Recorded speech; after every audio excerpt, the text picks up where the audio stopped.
This is Branded in Detroit, and we tell stories behind the brands that built the Motor City and still keeps it running strong today.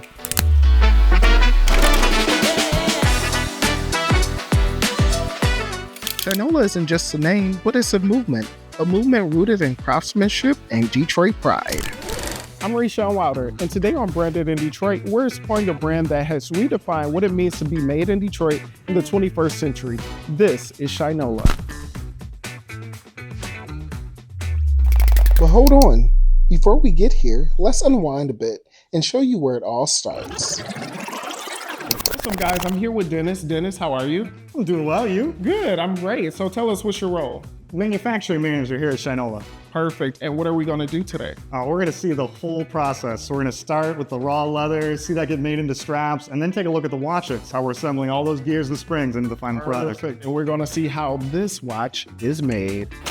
This is where we keep all of our leather raw material, threads, the hides, and paint. All of our straps are made of 3 different types of leather. It's going to be a beautiful, futuristic top leather. Yeah. So in addition to this cosmetically beautiful top leather, there's also 2 other pieces.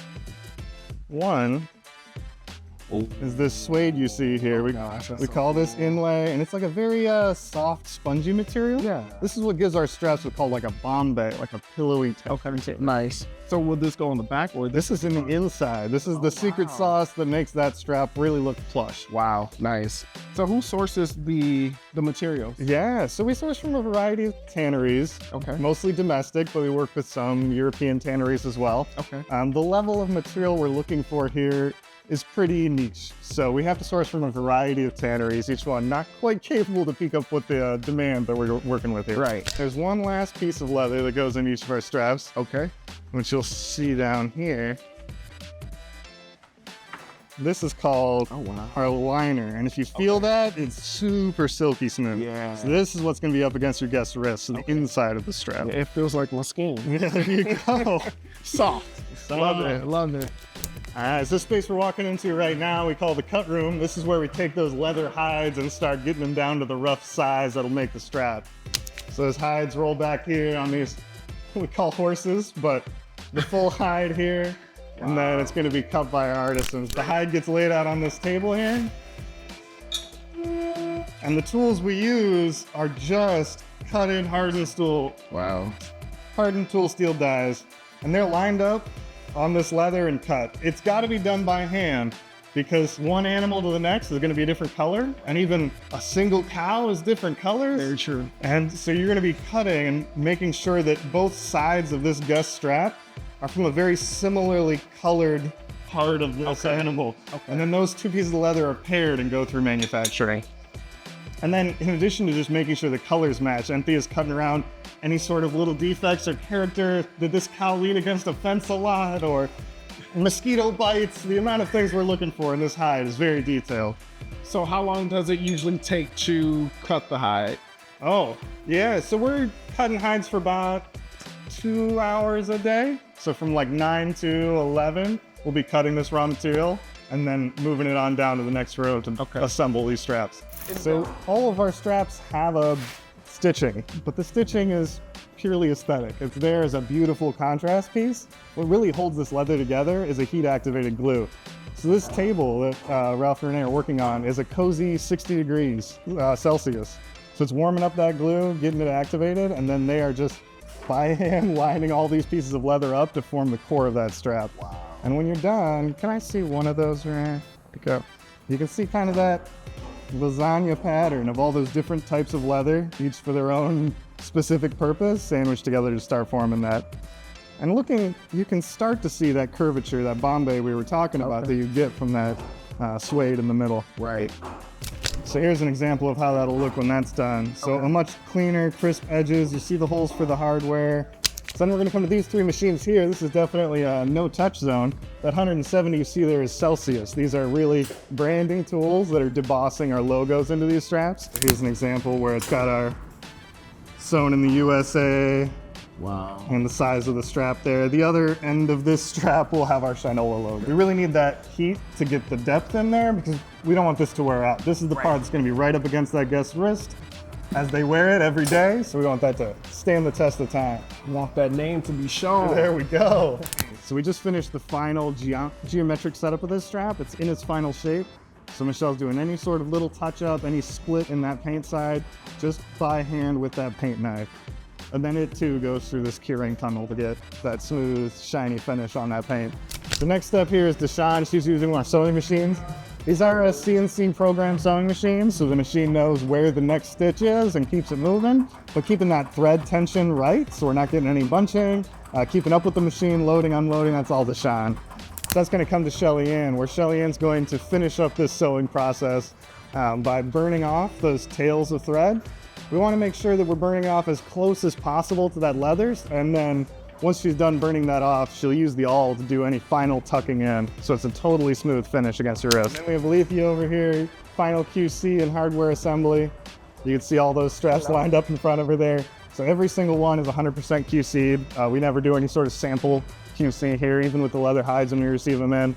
But she's checking them all, making sure they're structural and beautiful before they head over to watches. The watch manufacturing is split up into about 4 different areas, and it's by the complication of the movement. The movement, when we talk about watch movement, that's like the engine. That's the motor of this watch. And then that engine gets dropped into a beautiful exterior. Now, if you were in a Swiss or Japanese watchmaking factory, they'd tell you that these are totally different disciplines. The things, the skill set, the supplies needed to make a good engine are totally different than what's needed to make a beautiful watch. So all of our teams are working connected. One way we know we made a good engine is you drop that in a watch and you just see it run. You don't see a lot of equipment in this room, like big presses or any sorts of feeding tools. So really how we assemble these watches is pretty close to the classic watchmaking style. You'll be using tweezers, manual screwdrivers. So each of our lines are designed to put out a certain output. Each person's passing one piece to the next. We build one watch at a time. Every Shinola watch is water resistant. We have a couple ISO grade dive watches that are like really getting to that waterproof level, but water resistant is important even if you're not going swimming with this watch, just to have a totally contained environment that this movement is operating in. We talked about how Shinola's got that limited lifetime warranty. These are the experts that carry it out. So every watch we've ever manufactured, they've seen it.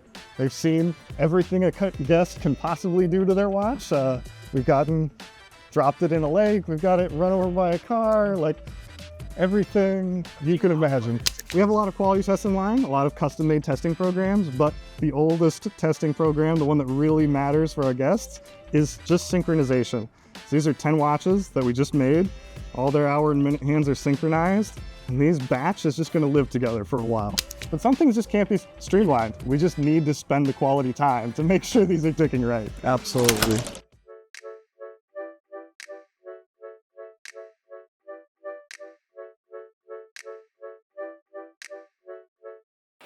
So I'm here with Phil. Phil, how are you? Good. How are you? Good. So tell us, what's your role here at Shinola? I am the director of brand at Shinola. Okay, so why did Shinola choose to launch in Detroit? Yeah, so when the brand originally started, 2011, Tom Carsotis, who founded the brand, his whole idea was to bring 100 manufacturing jobs back to America. And he wanted to do that in Detroit because at the time, Detroit was going through bankruptcy, and he thought he could have the biggest impact in this city. And then it started to just kind of align with, the manufacturing background and history that the city has, that he thought, hey, Detroit can build cars, we can build watches. And that's kind of what happened about 12 years ago. How does Shinola stay rooted in Detroit? Yeah, I mean, as you saw today, right? Like, we have stores here, the factory is a mile up the street, the hotel is a mile that way. So like Detroit's always gonna be a part of the brand. And we also pull so much inspiration from the city, right? There's so much just culture and history and, architects and design and music and fashion and of course the automobile, and all that kind of plays into our products and, into our marketing, into the people we work with.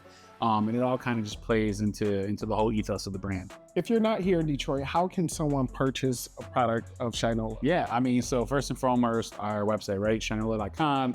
Have a huge, direct-to-consumer platform. And then we also have 21 stores across the country. So if you know, if you live in Chicago, if you live in Texas, if you live in, we have a store in LA, we have a store in San Francisco, we have a store in Boston, a store in Denver. So we're kind of throughout the nation.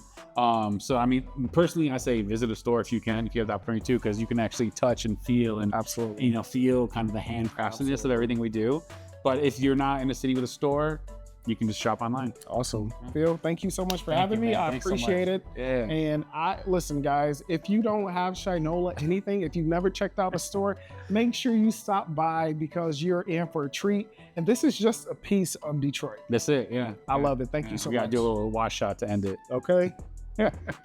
From the heart of the city to hands around the world, Shinola proves that Detroit is not just about motors or muscle, but about intentionality and timeless elegance. I'm Rayshawn Wilder, and this is Branded in Detroit. I'll catch you when you visit Detroit.